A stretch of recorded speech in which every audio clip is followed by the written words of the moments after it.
Hey, Dad. So he works.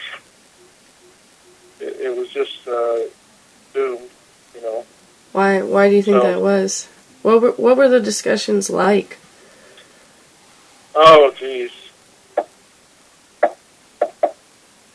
Well, I'm hesitant, I guess, to tell you about that because, honestly, it was, I thought they were about half um, impossible to understand.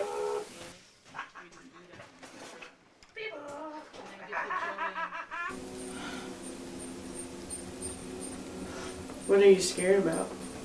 Here's what I'm nervous about. Remember when you asked me, was there a Santa Claus?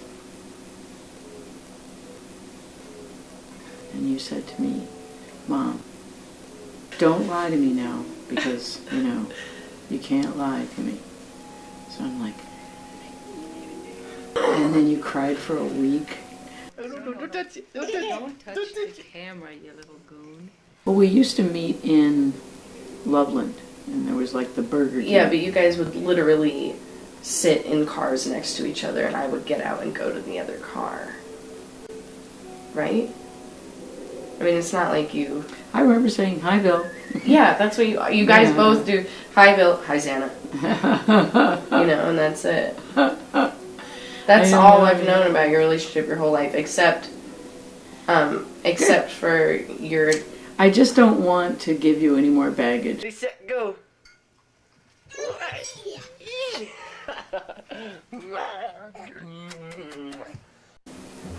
What do you mean about my dad?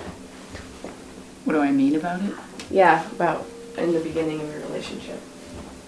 I just really, really felt really intensely about him, really strongly. And I don't get it.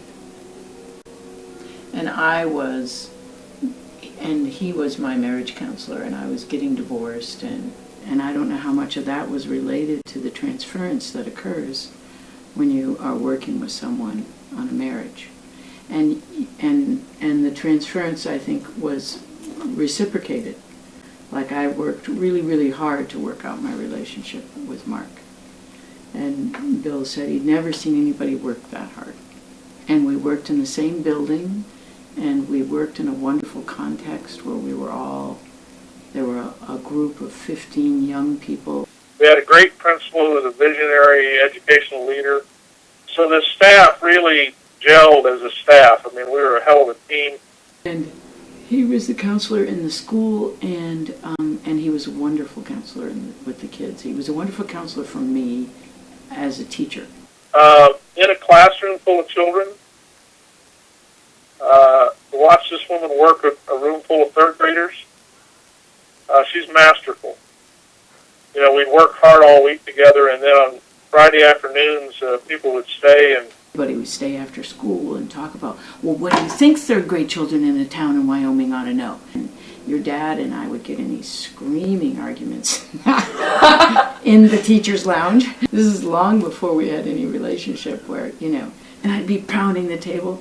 Don't you patronize me, you son of a bitch. Sometimes there was a carry-in dinner on Friday night, and we'd have a volleyball game. And in the course of that, I watched your mom, try to play volleyball. She was terrible.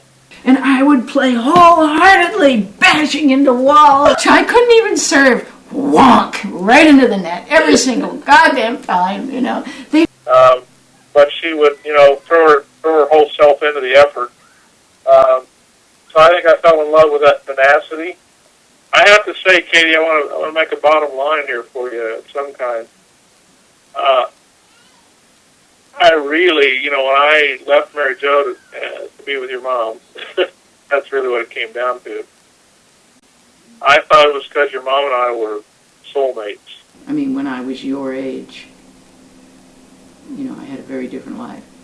I was on my own and was pregnant and had gone to a couple of women's shelters a couple times because I felt unsafe with the person that I lived with. I had no college education, no education. no skills.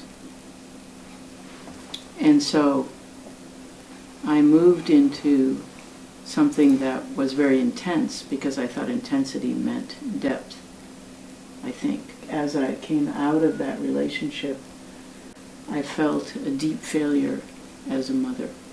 I felt really bad as a mother. And I consciously thought, how can you do better by your kids than marry a counselor? And then I watched her run down the boulder field. Don't ever do that, by the way. It's a happy accident of nature that she's able to do it. It was quite amazing to watch.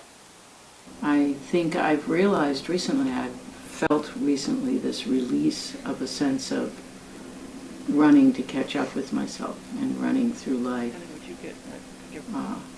wondering if I'm going to make it.